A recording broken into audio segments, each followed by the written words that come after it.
हम आज पवन सुत हनुमान की कथा सुनाते हैं, पावन कथा सुनाते हैं। वीरों के वीर उस महावीर की गाथा गाते हैं, हम कथा सुनाते हैं। जो रोम रोम में सिया राम की छवि बसाते हैं, पावन कथा सुनाते हैं।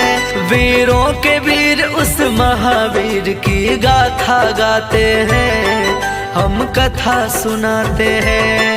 हे ज्ञानी गुण के निधान, जय महावीर हनुमान। हे ज्ञानी गुण के निधान, जय महावीर हनुमान।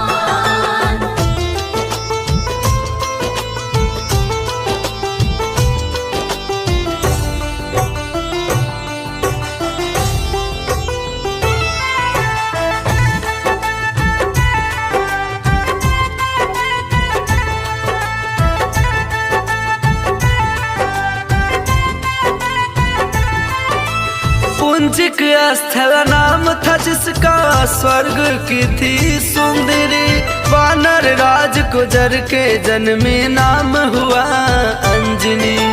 कपिराज केसरी ने उससे ब्याह रचाया था, गिर नामक संग पर क्या आनंद मंगल छाया था।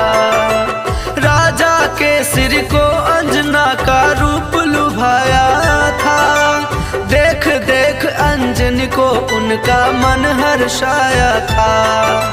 वैसे तो उनके जीवन में थी सब खुशहाली, परंतु गोद अंजनी माता की संतान से थी खाली।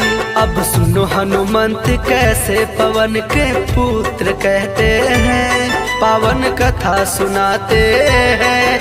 बजरंग बली उस महाबली की गाथा गाते हैं।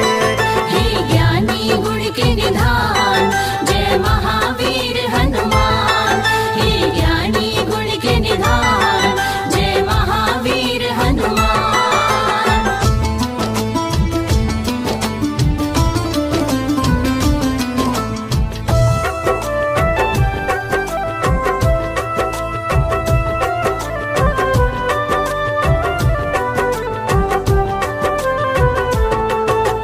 पुत्र प्राप्ति कारण माँ अंजना तप की थी भारी।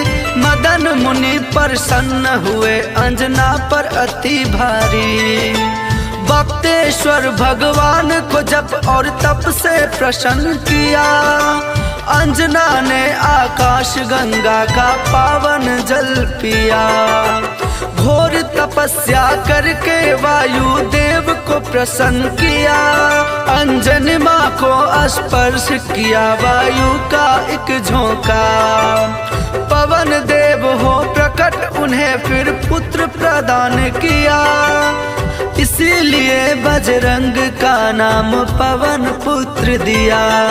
बजरंग बली उस महाबली की गाथा गाते हैं, हम कथा सुनाते हैं। बजरंग बली उस महाबली की गाथा गाते हैं। हे ज्ञानी गुण के निधान, जय महावीर हनुमान। हे ज्ञानी गुण के निधान, जय महावीर हनुमान।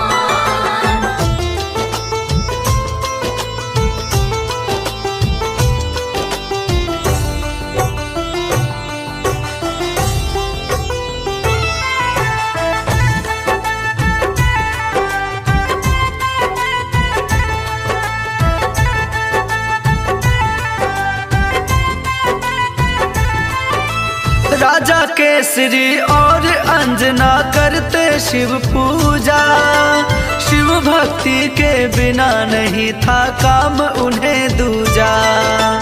हो प्रसन्न शिव प्रकट हुए तब अंजना वर मांगी, हे शिव शंकर पुत्र मेरा हो आपके जैसा ही। शिव जी बोले अंजना होगी पूर्ण तेरी इच्छा, मेरे अंश का 11 रुद्र ही पुत्र तेरा होगा।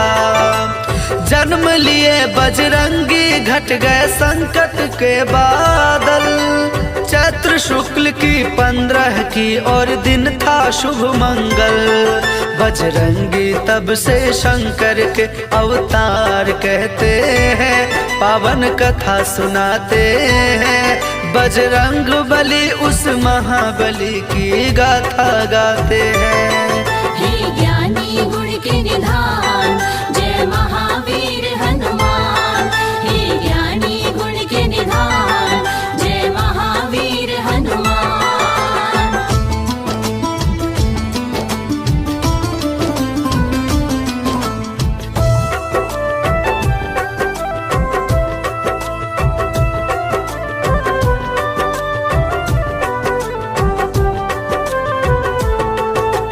केसरी नंदन का है भक्तों प्यारा था बचपन। झूल रहे थे चंदन के पलने में सुख रंजन। काम काज में लगी हुई थी तब अंजना रानी। सूरज को फल समझ उन्होंने खाने की ठानी। उड़ने की शक्ति पवन देव ने उनको दे ही दी। उड़ने लगे सूरज का फल खाने वाले बजरंगी। वायुदेव को चिंता हुई मेरा बच्चा न जल जाए। सूर्य देव की किरणों से मेरा फूल न झुलस जाए। बर्फ की जैसी वायुदेव यूं हवा चलाते हैं, हम कथा सुनाते हैं। बजरंग बली उस महाबली की गाथा गाते हैं। हे ज्ञानी गुण के निधान जय महावीर हनुमान। हे ज्ञानी गुण के निधान जय महावीर हनुमान।